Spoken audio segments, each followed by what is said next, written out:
Good morning. नमस्कार। मैं विनोद वर्मा और आप लोग देखना शुरू कर चुके हैं बी एंड बी टैक्स। आज हम लोग आईटीआर के बारे में बात करेंगे।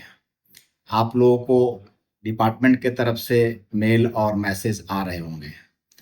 कोई बात नहीं, आप फिक्र मत करिए, मैं हूं ना आपके साथ। आज हम लोग बहुत ही सरल भाषा में आईटीआर फाइलिंग के बारे में, छोटी छोटी बातों के बारे में समझेंगे। इस साल से आईटीआर, इंडिविजुअल के भी आईटीआर के दो डेट हैं। एक 31 जुलाई और दूसरा 31 अगस्त। अब सबसे पहले हम लोग ये समझने की कोशिश करेंगे कि किनका आईटीआर का ड्यू डेट 31 जुलाई है और किनका 31 अगस्त है। आपको आईटीआर फॉर्म के बारे में भी समझना है। आईटीआर 1, 2, 3, 4 चार तरह के आईटीआर हैं जो इंडिविजुअल को फाइल करना होता है, जिसके ऊपर जो आईटीआर एप्लीकेबल होता है। तो अगर आईटीआर के तरीके से समझें तो आईटीआर 1 और 2 फाइल करने का जो ड्यू डेट है वो 31 जुलाई है, और आईटीआर 3, 4 में अगर आपका इंफॉर्मेशन फॉल करता है तो उसका ड्यू डेट जो है वो 31 अगस्त है।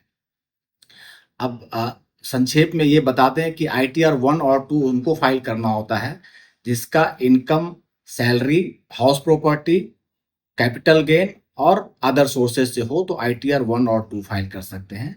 अगर कोई बिजनेस या प्रोफेशन से इनकम है तो आपको आईटीआर 3 या 4 बनेगा। अगर 2 बन रहा है आईटीआर तो 3 बनेगा, 1 बन रहा है तो 4 बनेगा। अगर बिजनेस से इनकम होता है, वो आपका नॉर्मल आईटीआर 1 बन रहा है और बिजनेस से कोई इनकम हो गया तो 4 बनेगा। अगर आईटीआर 2 अभी बन रहा है और बिजनेस से कोई ट्रांजेक्शन आ गया तो आपका 3 बनेगा। तो अगर 3 और 4 में आपका आईटीआर फाइल होना है तो उसका जो ड्यू डेट है वो 31 अगस्त है। तो उसके लिए अभी आप परेशान ना हो, अभी 1 और 2 फाइल कर लें। उसके बाद 3 और 4 फाइल करने के लिए 1 महीने का टाइम आप लोगों के पास और है। आज हम लोग आईटीआर 1 और 2 के फाइल करने के बारे में डिस्कस करते हैं, और अगली बार हम लोग 3 और 4 के बारे में डिस्कस करेंगे। आईटीआर 1 और 2 में क्या बात ध्यान रखना है आपको, ये देखना है। आईटीआर 1 और 2 फाइल करने के लिए सबसे पहले आप डिपार्टमेंट के साइट पे लॉगिन करेंगे।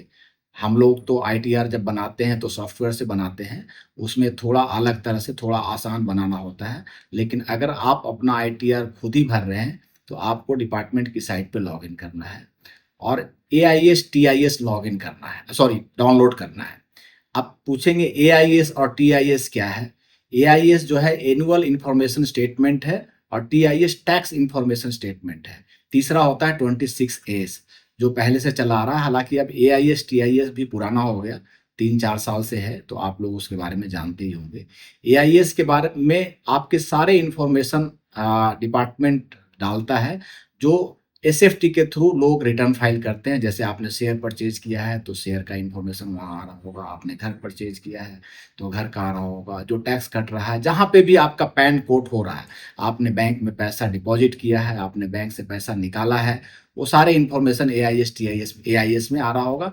एआईएस से टीआईएस में केवल वो इन्फॉर्मेशन आता है जिसका टैक्स रिटर्न फाइल करने से रिलेशन होता है। अब वो डाउनलोड करने के बाद आपने जो अपना स्टेटमेंट एक बनाया हुआ है, इंफॉर्मेशन जो बनाया हुआ है, इनकम का डिटेल बनाया हुआ है आईटीआर फाइल करने का, दोनों का एक रिकंसिलेशन तैयार करिए कि दोनों मैच कर रहा है या नहीं। अगर दोनों मैच कर रहा है तब तो बहुत बढ़िया, आप वो इन्फॉर्मेशन फिल करिए जहाँ जहाँ है। सैलरी से इनकम है तो सैलरी में फिल करिए, और कैपिटल गेन से इनकम है तो कैपिटल गेन में फिल करिए। आपका अगर अदर सोर्सेज से इनकम है, इंटरेस्ट हो सकता है, आपका डिविडेंड हो सकता है, और भी कुछ हो सकता है।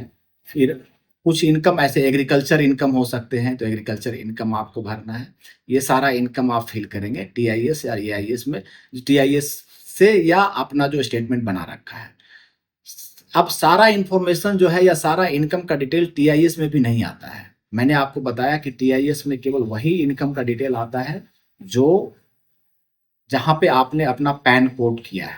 मैं आपको एक एग्जांपल देता हूँ कि जैसे आपका कोई घर है किराए पे लगा हुआ है, जिसका किराया 20 या 25 हज़ार रुपये है, तो वहाँ पे कोई टैक्स नहीं कट रहा, तो वो इन्फॉर्मेशन आपका कहीं डिपार्टमेंट में नहीं जा रहा है। तो नहीं जा रहा है तो उसका इन्फॉर्मेशन टीआईएस में नहीं आएगा। लेकिन आपको वो इनकम शो करना है इनकम फ्रॉम हाउस प्रॉपर्टी के अंदर, और वो इनकम शो करेंगे। अगर नहीं करेंगे तो आपका आईटीआर गलत हो जाएगा। ऐसे ही एक एग्जांपल और है कि अगर आपने कोई प्रॉपर्टी सेल किया है जिसका प्राइस 20-25 लाख रुपए है, जनरली 25 लाख से नीचे जो रजिस्ट्रार है प्रॉपर्टी जहाँ पे आप रजिस्ट्रेशन करवाते हैं उनको एसएफटी फाइल करना होता है। उस एसएफटी से आप देखते होंगे कि आपके टीआईएस में आ रहा है कि आपने प्रॉपर्टी सेल या परचेज किया है। साथ में सेल या परचेज का अगर टीडीएस कटता है तो भी आता है, लेकिन टीडीएस का तो आता ही है। मैं अभी वो बात कर रहा हूँ जिसमें टीडीएस 50 लाख से नीचे है और टीडीएस नहीं कट रहा है, तो भी रजिस्ट्रार करेगा, लेकिन वो 25 लाख से ऊपर वाला करता है। अगर 25 लाख से नीचे का आपने प्रॉपर्टी बेचा है, 20 लाख का बेचा है और वो टीआईएस में नहीं आ रहा है, लेकिन वो भी आपको शो करना है। अगर कोई आपका एलआईसी से पैसा मिला है जो टैक्स फ्री है, वो भी आपको अगर शो करना है तो आप शो कर सकते हैं। ये टीआईएस में शायद नहीं आ सकता है, लेकिन आपको शो करना चाहिए, डिटेल पूरा भरना चाहिए।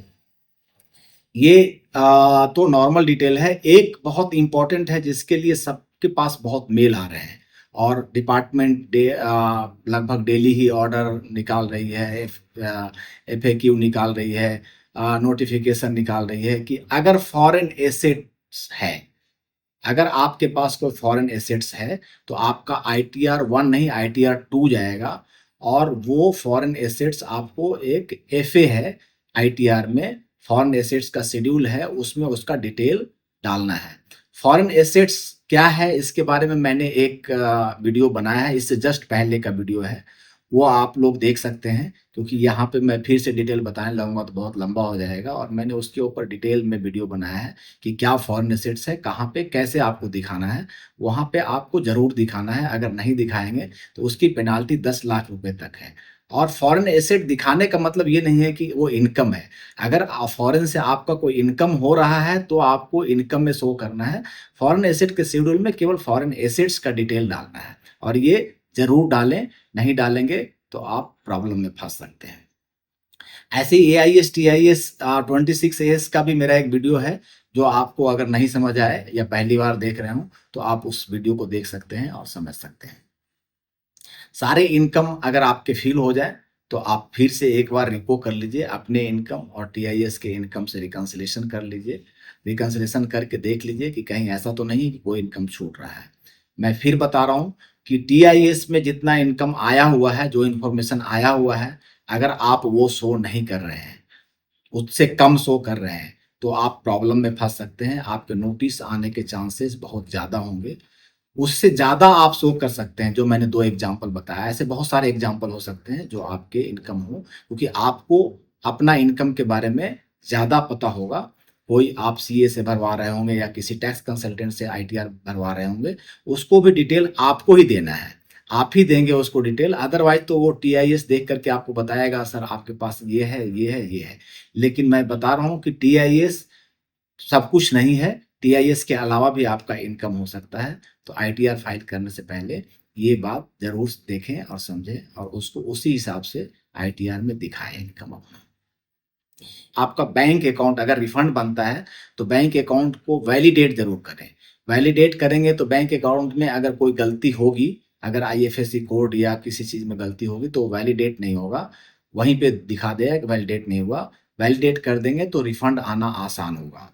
ये बात भी आप जरूर ध्यान रखें। फिर आईटीआर सबमिट करें और अपना आधार ओटीपी से उसको वैलिडेट कर दें, जल्दी प्रोसेस हो जाएगा। वैलिडेट करने के और भी उपाय हैं, आप बैंक अकाउंट के थ्रू, आप डीमैट अकाउंट के थ्रू भी वैलिडेट कर सकते हैं। अगर आधार ओटीपी आने में कोई प्रॉब्लम हो रहा है, ऐसे वैलिडेट कर सकते हैं। अगर किसी से नहीं हो रहा है तो आप 15 दिन के अंदर साइन करके, सॉरी 30 दिन के अंदर साइन करके आप बेंगलोर भेज सकते हैं। लेकिन इससे ज़्यादा अच्छा होता है आप वैलिडेट कर देते हैं तो आपका रिटर्न इजीली और जल्दी प्रोसेस होता है। अगर रिफंड भी है तो जल्दी रिफंड आ जाएगा। तो कोशिश करें कि आप वैलिडेट करें आधार ओटीपी से या एबीसी से या बैंक से या डीमैट अकाउंट से। मुझे लगता है कि आईटीआर 1 और 2 के बारे में मैंने सब कुछ बताया। अगर फिर भी कुछ रह गया हो तो आप कमेंट बॉक्स में कमेंट कर सकते हैं, पूछ सकते हैं अपना क्वेश्चन। मैं भरसक कोशिश करूँगा कि आपको बताऊँ। अगर आप लोग कुछ पूछते हैं तो मुझे और अच्छा लगता है आगे कुछ आप लोग को बताने में। तो प्लीज़ आप लोग मेरा ये वीडियो देखिए, लोगों के बीच शेयर करिए, कमेंट करिए। अगर अभी तक सब्सक्राइब नहीं किया है मेरे चैनल को तो सब्सक्राइब करिए। तो लिंक्डइन पे भी आप मुझे फॉलो कर सकते हैं। और इसी के साथ आज का ये वीडियो मैं समाप्त करता हूँ।